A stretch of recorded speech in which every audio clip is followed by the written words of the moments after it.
This is the Global News Podcast from the BBC World Service. I'm Andrew Peach, and in the early hours of Sunday the 18th of August, these are our main stories. A bloody attack on a wedding party in the Afghan capital Kabul. A landmark deal between Sudan's military and the civilian opposition. And communists in Moscow call for free and fair elections, but our correspondent in the city is bemused. They're demanding honest, clean elections. Although some of the images here seem to be at odds with that message. And I didn't think that honest, clean elections were a priority for Joseph Stalin. Also in this podcast, the award-winning animator behind Who Framed Roger Rabbit has died, and the row over the disputed region of Kashmir goes global. First, shortly before we recorded this edition of Global News, we began to get reports of a big explosion in the Afghan capital, Kabul. It went off inside a hall where a wedding was being celebrated. Initial reports suggest there are many casualties. Sultan Faizi of the Los Angeles Times is in Kabul. The eyewitness that I spoke to, he was passing by the road. He said that he heard a very loud blast coming from that hotel, and immediately he noticed that people are running out of the wedding hall. They are looking for their close members of their family, especially children. This is happening in a neighborhood where Shiite minorities are basically residents.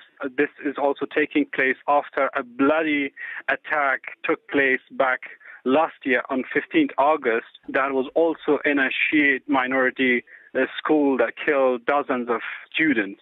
So this is not clear whether who was behind the attack, but it's certain that the attack took place in a wedding hall where all the Shiite people were participating. The number of casualties could be very high due to the rush of the participants. So it is a first, I could say, in my life that I have been hearing as an Afghan that blast is taking place in a wedding hall that is targeting mostly civilians, especially women and children. Sultan Faizi of the LA Times. Next to Sudan, where there have been celebrations to mark the signing of a landmark power-sharing agreement between military and civilian leaders. Tagreed Abdin of the Sudanese Professionals Association, one of the pro-democracy groups that took part in the protests that eventually led to the deal, hailed Saturday's agreement as a positive step forward. Today is a cause for celebration. We've worked very hard to reach this point, even if the agreement itself might not be perceived as ideal, but we've come a very long way from where we were even 1 year ago. So yes, today is a cause for celebration and for optimism. Our correspondent Sally Nabil is in Khartoum. I asked Sally what the deal contains. This is the constitutional declaration that paves the way for forming a civilian government and a 3-year transitional period.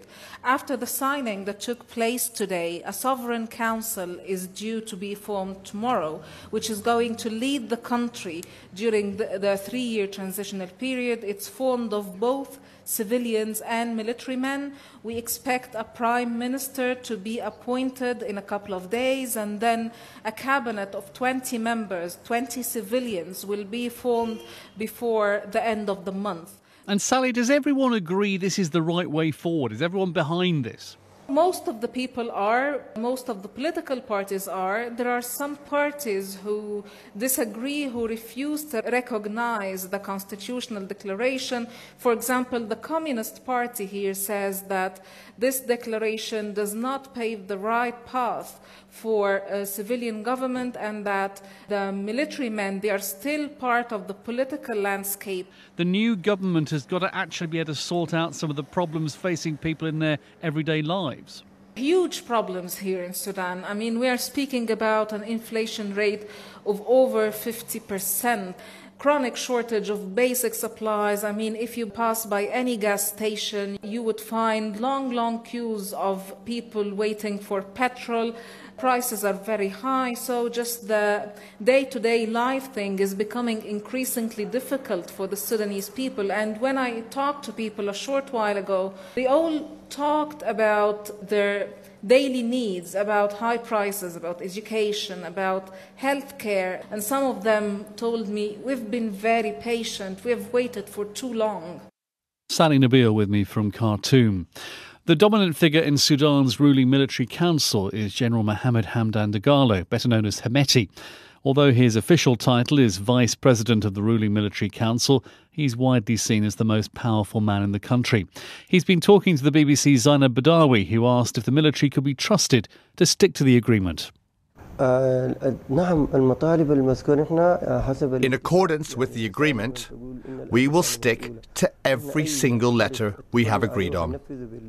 Secondly, even without the agreement, we have to work in this direction because it's in the country's interest. It's not our own interest. Therefore, we have to carry out the agreement, stick to it, and support it.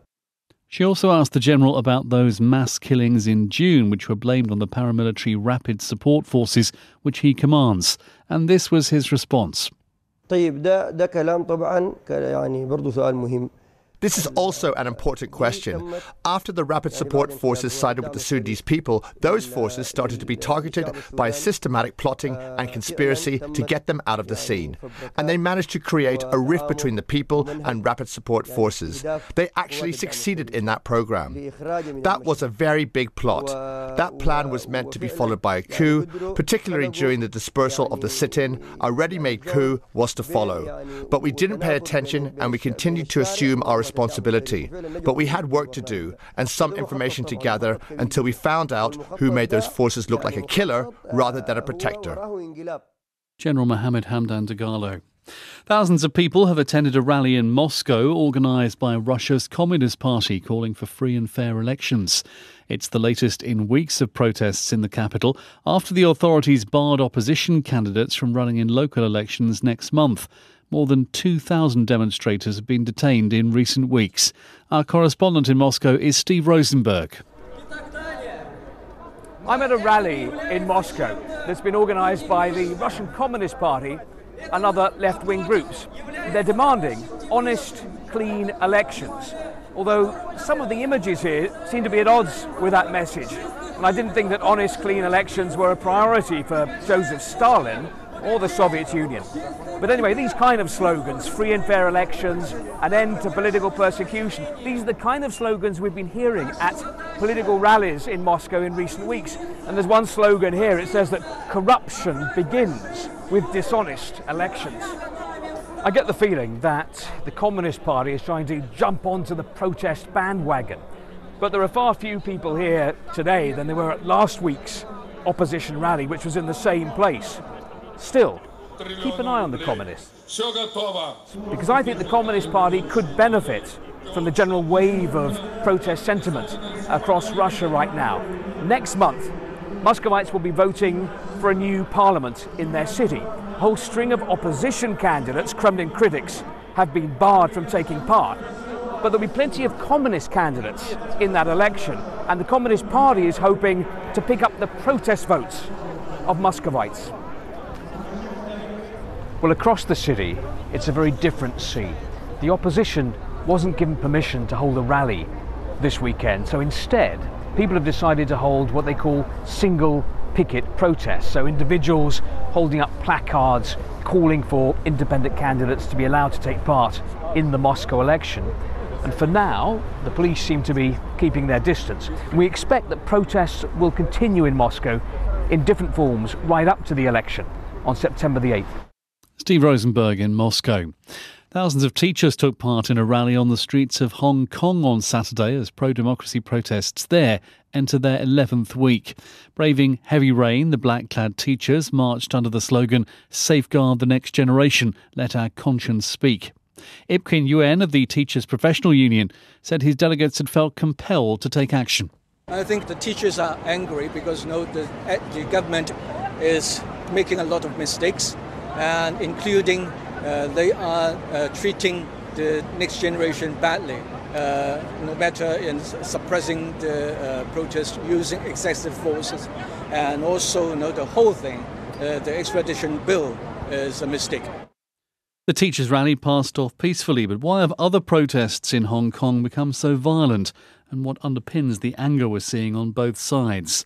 Dr. Christian Chan is Associate Professor of Psychology at the University of Hong Kong.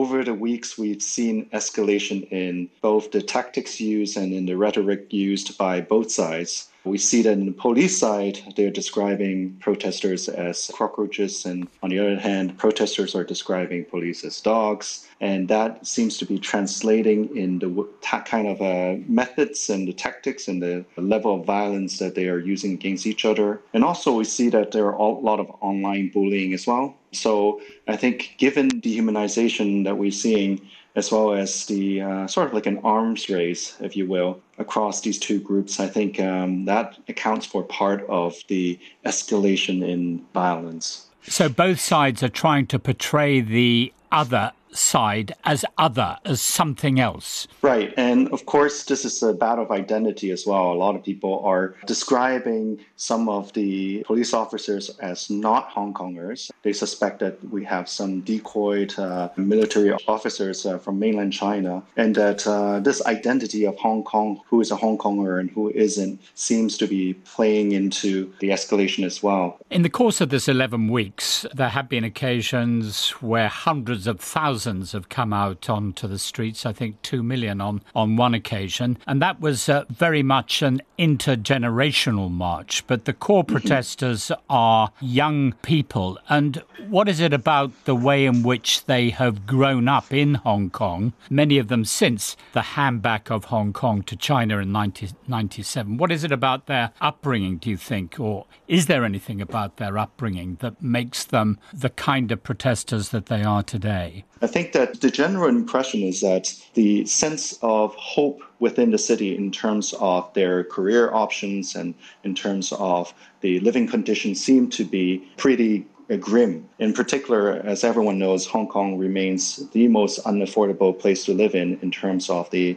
private housing market. Even though close to 50% of residents in Hong Kong live in some form of subsidized housing, the quarters are generally very small, and that I think young people also feel like in their day-to-day life, a lot of the policies that were made, a lot of the things that they see on the street, and especially in tourist areas, the neighborhoods that they grew up in seem to have transformed in a way that do not cater to their interests or needs, but rather is catering to tourists especially tourists from mainland China. So I think there has been this brewing underlying discontent among young people. With a hardening of position on both sides, how do you see this conflict being resolved? I think no one has the answer right now. That's the problem. But I think a lot of people have asked both sides to consider a truce. Most Hong Kong people, whether they are actively involved in the protests or not, are quite exhausted, both physically and mentally. Initially, most of these clashes, they were pretty contained within certain regions in Hong Kong, and they're mostly happening over the weekends. But more and more so, they are now being spilled over to other districts, and including the airport, as well as into the weeknights. And so that is really taking a toll on a lot of people's mental health, as some of the recent reports have shown. And so we really need a break, and perhaps a week-long truce would be helpful so that both sides can get some sleep and get some rest and reconsider what are the best strategies forward. Dr. Christian Chan talking to Julian Marshall. And still to come on this edition of the Global News Podcast. I think we've discovered that, like most things, the rocket ship doesn't care if you're a boy or girl. Why it may be a woman who next steps on the moon. A group of 27 teenagers has been allowed to disembark on the Italian island of Lampedusa after more than 16 days at sea aboard a Spanish rescue ship.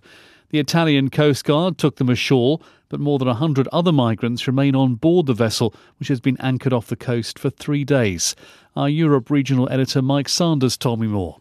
The Italian Interior Minister Matteo Salvini had been pretty adamant up to now that nobody would be getting off this boat because he doesn't want migrants coming to Italy. He wanted it to go elsewhere. And in fact, before this group was taken off the boat, he did put out a tweet saying that Open Arms, the charity that brought them to Italy, could have easily taken them to Spain, which is where they're based in the 16 days that they've been at sea. He's now said that they can allow what he called the alleged minors off the boat.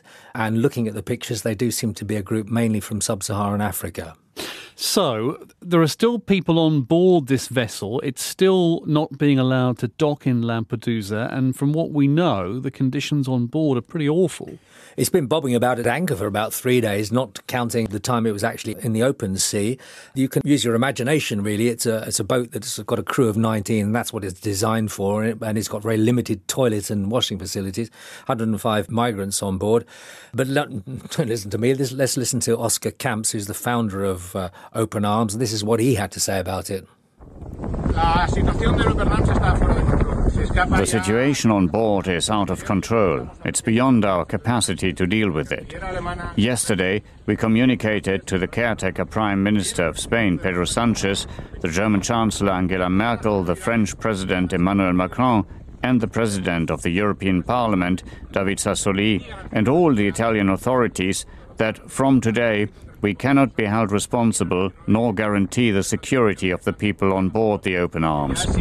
Not the 134 migrants nor the 19 volunteer crew who have been held hostage on board the Open Arms. It is impossible to keep calm. So who decides, Mike, what happens now to the vessel and the people on board? Well, it's a bit of a tug of wills, if you like, between Matteo Salvini, the Interior Minister, on one hand, and European countries. 6 of them have, in fact, offered to take in some of these migrants, but they have also been caught up in a political row within Italy. Matteo Salvini tried to bring down the government 10 days ago because he wants to ditch his collaboration with the five-star populist party because he's riding very high in the opinion polls. This has kind of backfired on him now, and these migrants have become a bit of a symbol of this squabble between Five-Star and Mr. Salvini's party, the League. Our Europe regional editor Mike Sanders. Now, much has been made of this year's 50th anniversary of man's first step on the moon. It's now looking increasingly likely the next human to walk on the lunar surface could be a woman. President Trump has set 2024 as the target date for American astronauts to return to the moon, and the head of the US space agency NASA has said his ambition is to put the first woman on the moon. Nicole Stott is a retired NASA astronaut who's flown 2 spaceflight missions herself. I think it's really important. You know, we've over time seen women doing more and more things with the space program. And I think we've discovered that, like most things, you know, the rocket ship doesn't care if you're a boy or girl. And these days within NASA, at least the NASA astronaut office, I think we've got about 36% women astronauts in the office, and all equally as talented and trained as any of the men. Sue Nelson is a science journalist and the author of Wally Funk's Race for Space. So the inevitable first question, not where, but who is Wally? Wally Funk was a member of a team of women. They were all pilots, all American, in the early 1960s, who between 1960 and 1961 took the physical astronaut tests, exactly the same tests that the American male pilots had taken to be selected as America's first astronauts. And because 13 women passed those exact same tests, they're now retrospectively known as the Mercury 13. So Wally Funk is a member of Mercury 13 who could have been, if history had been a bit kinder, because none of the women ever went into space, Wally could have been the first woman on the moon. Why wasn't history kinder to women? Basically, it was right stuff, wrong sex, wrong time in history. At that time in the early 60s, although there were women involved in the space program and far more that we're learning about now that were involved in mission control as engineers, the African American women who are featured in the book and the film Hidden Figures, the job of an astronaut was seen as a very male occupation and profession, and not so much something that a woman should do. And NASA didn't actually admit women into its astronaut corps until 1978, you know, almost 2 decades later. And of course, the Russians beat America by getting the first woman into space in 1963 with Valentina Tereshkova. So the Russians had a totally different attitude to the potential of females as astronauts. They did at the time, although, to be fair, I do think that it was sadly, in hindsight, also a token gesture, because it took nearly 20 years to put the second Russian female astronaut into space. And the only reason they hastened her trip into space was because they knew that there were women in the NASA astronaut corps for the first time. So the Russians knew then that America was soon going to put its first woman into space. And several months before Sally Ride did become the first woman into space, the Russians pipped them again by putting their second woman into space. And of course, there is a big if, isn't there, about the first woman on the moon in 2024. Very ambitious target, that. Hugely ambitious. You know, people within NASA itself are, have called it an aggressive deadline. Some people off the record will pour doubt on it and say it can't be done because originally it was going to be 2028. So they've brought forward their own deadline. But as we know, sometimes by putting the pressure on, you can get extraordinary things done, as in fact happened with JF Kennedy and the moon landings itself. Either way, whether it's 2024 or not, definitely by the end of the decade of the 2020s, we will finally get the first woman on the moon. Sue Nelson with Julian Marshall. For 2 weeks now, India and Pakistan have been at loggerheads over Narendra Modi's decision to revoke the special status afforded to Indian-administered Kashmir. Most of the region has been in lockdown. Hundreds of people, including local politicians, are in detention. It's a dispute now shaping life far from South Asia, though. Around the world, people of Pakistani origin have been protesting against India's actions. The UK has the biggest Pakistani Kashmiri population outside India. Many now live in the city of Birmingham in central England, from where Paul Moss reports. What do we want? Freedom! What do we want? They called for freedom, they called for justice. 4,500 miles from India, in the English Midland city of Birmingham, people were protesting about the latest developments in Kashmir. The people of Kashmir can't leave their houses, can't see their neighbour, they can't go and see any of their relatives down the road. You know that the Indian government says it's just trying to impose law and order in a place which they consider part of India. But isn't that the right of the people that are already living there to make that decision themselves? Kashmiri people are opposed to this. There's a distinctive kind of protest going on now. They have an effigy of the Indian Prime Minister Narendra Modi, and people are queuing up to hit the effigy with their shoes. Around them a sea of Kashmir flags and slogans like "Freedom for Kashmir." Another banner says "Indian forces out, out, out." The Indian government imposed all these curfews on the people by force. There's been internet blackouts as well. And I would say that feelings about Kashmir are strong in Birmingham. Feelings are indeed strong here. 2 city councillors of Pakistani origin have called for a boycott of Indian products, including Bollywood movies. And one of the Kashmir protest organisers goes further. Zubaydah Begum wants a boycott of all businesses which are owned by people from Indian families. We will not be dealing with businesses that are owned by Indian people. Here in Birmingham? Here in Birmingham or anywhere in UK. This is a human right violation we're talking about. But businesses here in Birmingham owned by people of Indian origin, they're not responsible for what's happening in Kashmir. They are responsible because they're leaders. They've got leaders back home as well, same way we have.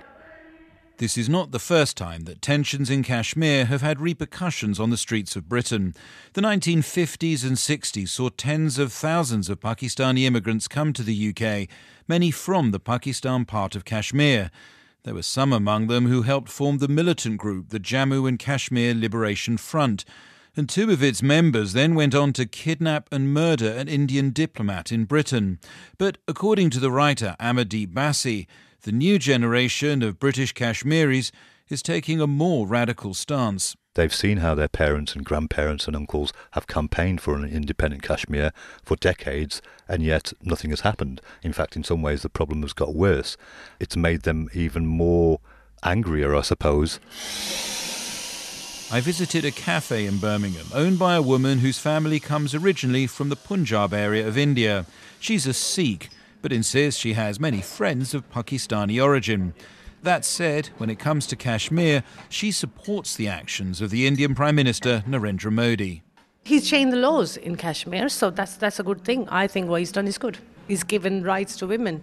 So people do discuss it. What do you think the Indian community here in Birmingham should do if there is a boycott of your businesses?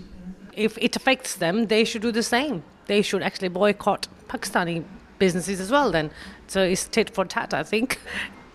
Any tit-for-tat response risks an escalation of tensions between British people of Pakistani and of Indian origin. Precisely what many community leaders here are trying to avoid.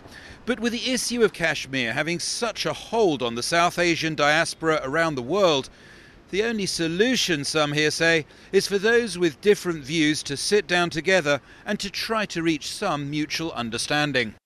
Paul Moss reporting from Birmingham. An orphaned dugong who became an internet star after being rescued in Thailand in April has died. Handlers say Mariam, one of only 800 dugongs in Thai waters, died of an infection caused by swallowing pieces of plastic. I asked our Asia-Pacific editor Michael Bristow to explain what a dugong is. It's a sea mammal, grows to about 3 metres in length. It eats seagrass. This particular dugong, there's only several hundred or so in the waters around Thailand, was orphaned from its mum earlier on this year, and it was looked after by sea life handlers and became rather famous after a video of it was shown in Thailand of it being fed by its handlers milk and seagrass. This one was particularly cute. It looked pink. It used to sort of like cuddle up to its handlers. And in fact, so much was the demand to see it that there was a 24-hour live streaming of this dugong and another one that had been picked up a few months afterwards. So you can imagine that in Thailand there's a lot of disappointment at its death. When they carried out a post-mortem examination, they found out that it had eaten lots of pieces of plastic that had blocked up its intestines and caused the infection. So it's a case of essentially human pollution leading to the death of an endangered sea animal. And I'm sure that cases like this always raise awareness about those kind of issues. So it becomes iconic in a way to illustrate the issue that so many people around the world are trying to draw attention to. It's happened through an animal that's cute and was already quite famous. Exactly. There's been growing interest around the world in the amount of plastic pollution that gets into the seas. There have been a number of whales, many in East Asia, that have died, been opened up. They've had plastic bags inside, and this is just another example, and I'm sure it's going to have an effect of raising awareness. Michael Bristow reporting. The animator and director behind iconic hits like Who Framed Roger Rabbit and The Pink Panther has died at the age of 86. Richard Williams was born in Toronto in Canada but moved to the UK in the 1950s. His family says he died peacefully at home, having suffered from cancer. Rebecca Drought looks back at some of his work. Richard Williams won 2 Oscars and a BAFTA for his work on Who Framed Roger Rabbit. Just Roger. He keeps blowing his lines. A film that, in his words, tangled the cartoon with the live action. He's credited with creating several of the characters, including Roger himself and the toon femme fatale Jessica Rabbit. Speaking to the BBC around the time of the film's release in 1988, he explained that the style of animation hadn't been used before. It's good old classical animation, but we found a way to make the things look round, you see, which hadn't been done before. You know, they always look flat, pasted in. I was on it for 2.5 years. I was trying to design the rabbit for about 6 months, and the other new characters. And then we were in full-scale animation production for 14 months. Roger Rabbit wasn't Richard Williams' first taste of success.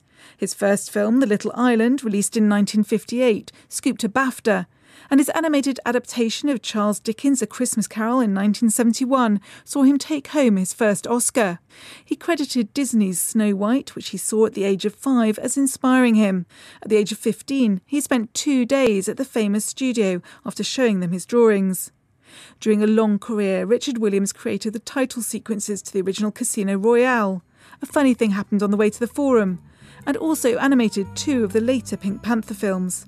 He was said to be drawing until the day he died. And that report came from Rebecca Drought. That's all from us for now. There will be an updated version of Global News to download later. But if you'd like to comment on this edition and the stories we included, do drop us an email. The address is globalpodcast@bbc.co.uk. My name's Andrew Peach. Thanks for listening, and until next time, goodbye.